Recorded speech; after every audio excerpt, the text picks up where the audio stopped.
জয় গৌর, জয় নিতাই। আজ 8ই শ্রাবণ 1433 25 জুলাই 2026 শনিবার, শয়ন একাদশী। এই শয়ন একাদশীর দিন আমি শ্রী চৈতন্য চরিতামৃত পাঠ করছি। আজ আমি পাঠ করছি শ্রী চৈতন্য চরিতামৃতের মধ্যলীলা দ্বিতীয় খণ্ড, ষষ্ঠদশ পরিচ্ছেদ, শ্রী চৈতন্য মহাপ্রভুর বৃন্দাবন যাওয়ার প্রচেষ্টার শ্লোক 45 থেকে 63। হরে কৃষ্ণ কৃষ্ণ কৃষ্ণ হরে হরে, হরে রাম রাম রাম হরে হরে। শ্লোক 45। বাণীনাথ কাশী মিশ্র প্রসাদ আনিল, সহস্তে সবারে প্রভু প্রসাদ খাওয়াইল।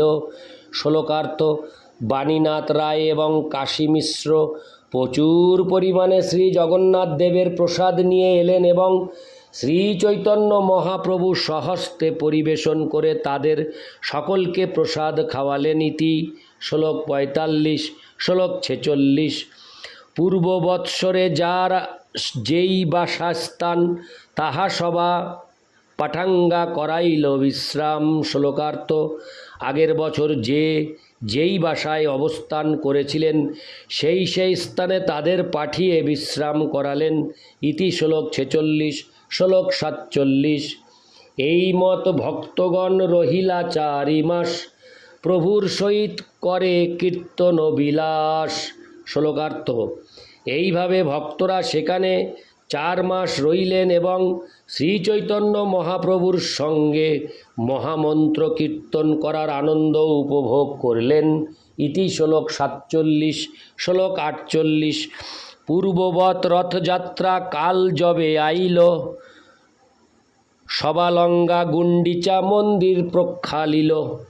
শ্লোকার্থ: পূর্ববৎ রথযাত্রার আগের দিন সমস্ত ভক্তদের নিয়ে শ্রী চৈতন্য মহাপ্রভু গুন্ডিচা মন্দির প্রক্ষালন করলেন। ইতি। শ্লোক 48। শ্লোক 49 থেকে 50। হরে কৃষ্ণ। কুলীন গ্রামী পট্টডরি জগন্নাথে দিল, পূর্ববৎ রথ অগ্রে নর্তন করিল। বহু নৃত্য করি পুনঃ চলিল উদ্যানে, বাপি তীরে তাহা যাই করিল বিশ্রামে। শ্লোকার্থ: কুলীন গ্রামবাসীরা যে পট্টডরি নিয়ে এসেছিলেন তা তারা শ্রী জগন্নাথ দেবকে নিবেদন করলেন এবং তারা সকলেই পূর্ববৎ শ্রী জগন্নাথ দেবের রথের সামনে নৃত্য করলেন। বহু নৃত্য করে তারা নিকটবর্তী উদ্যানে গিয়ে এক জলাশয়ের তীরে বিশ্রাম করলেন। ইতি। শ্লোক 49 থেকে 50। শ্লোক 51 থেকে 52। রাড়ি এক বিপ্র তেহ নিত্যানন্দ দাস, মহাভাগ্যবান তেহ নাম কৃষ্ণদাস। ঘট ভরি প্রভুর তেহ অভিষেক কইল, তার অভিষেকে প্রভু মহাতৃপ্ত হইল।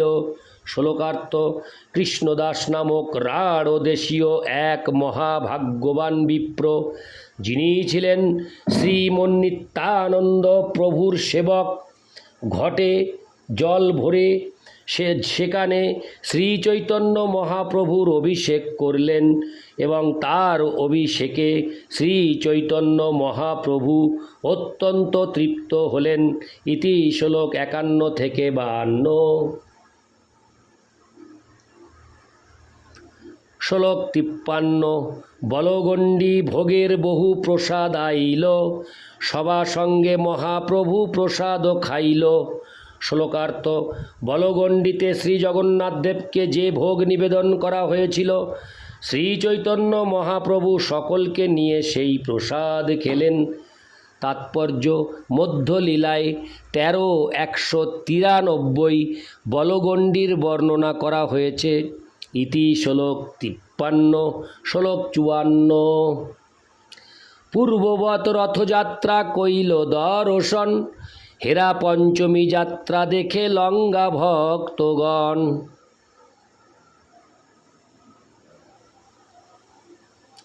শ্লোকার্থ।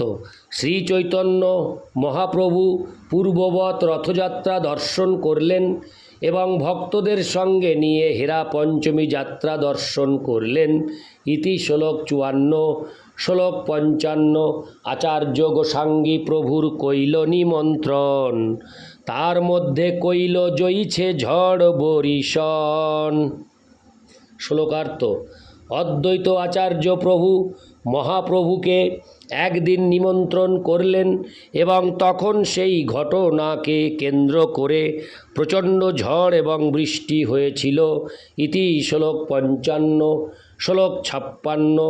বিস্তারি বর্ণিয়াছেন দাস বৃন্দাবন, শিবাস প্রভুরে তবে কইল নিমন্ত্রণ।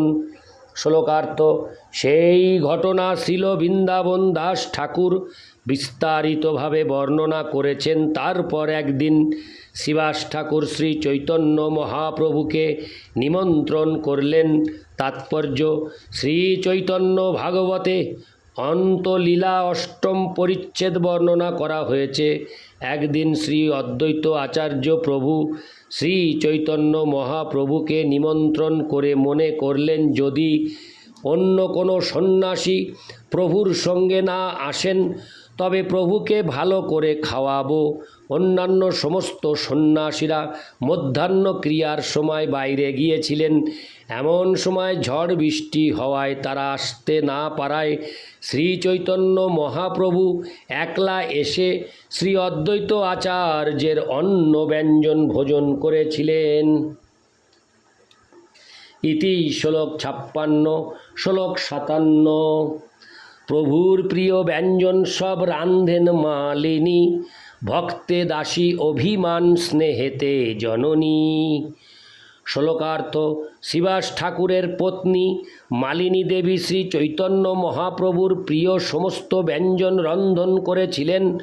ভক্তি অনুসারে তিনি নিজেকে শ্রী চৈতন্য মহাপ্রভুর দাসী বলে অভিমান করতেন, কিন্তু স্নেহেতে তিনি ছিলেন ঠিক জননীর মতো।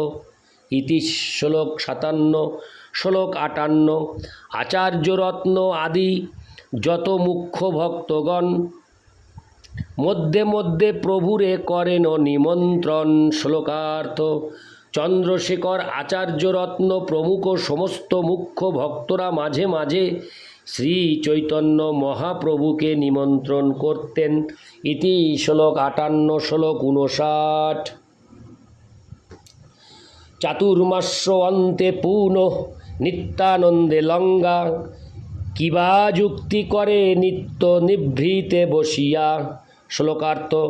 চাতুর্মাস্যের পর শ্রী চৈতন্য মহাপ্রভু পুনরায় নিভৃতে বসে নিত্যানন্দ প্রভুর সঙ্গে কিছু যুক্তি করলেন।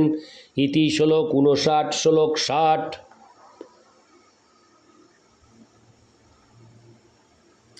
আচার্য গোসাঙ্গী প্রভুকে কহে ঠারে ঠোরে, আচার্য তর্জা পড়ে কেহ বুঝিতে না পারে।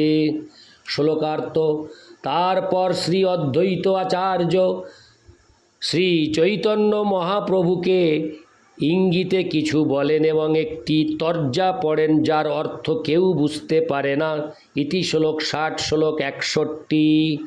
তার মুখ দেখি হাসে শচির নন্দন, অঙ্গীকার জানি আচার্য করেন নর্তন। শ্লোকার্থ। তখন শ্রী অদ্বৈত আচার্য প্রভুর মুখের দিকে তাকিয়ে শ্রী চৈতন্য মহাপ্রভু যে তার আবেদন অঙ্গীকার করেছেন তা বুঝতে পেরে অদ্বৈত আচার্য নাচতে থাকেন। ইতি শ্লোক 61। শ্লোক 62। কিবা প্রার্থনা কিবা আজ্ঞা কেহ না বুঝিল, আলিঙ্গন করি প্রভু তারে বিদায় দিল। শ্লোকার্থ। শ্রী অদ্বৈত আচার্য যে কি প্রার্থনা করেছিলেন এবং শ্রী চৈতন্য মহাপ্রভু যে কি আদেশ দিয়েছিলেন তা কেউ বুঝতে পারল না। আলিঙ্গন করে শ্রী চৈতন্য মহাপ্রভু তাকে বিদায় দিলেন। ইতি শ্লোক 62। শ্লোক 63। নিত্যানন্দে কহে প্রভু শুনো শ্রীপাদ, এই আমি মাগি তুমি করহ প্রসাদ। শ্লোকার্থ। শ্রী চৈতন্য মহাপ্রভু তখন নিত্যানন্দ প্রভুকে বললেন, শ্রীপাদ, আপনার কাছে আমার কিছু প্রার্থনা আছে, দয়া করে আপনি তা মঞ্জুর করুন। ইতি শ্লোক 63। হরে কৃষ্ণ কৃষ্ণ কৃষ্ণ হরে হরে, হরে রাম রাম রাম হরে হরে। জয় গৌর, জয় নিতাই।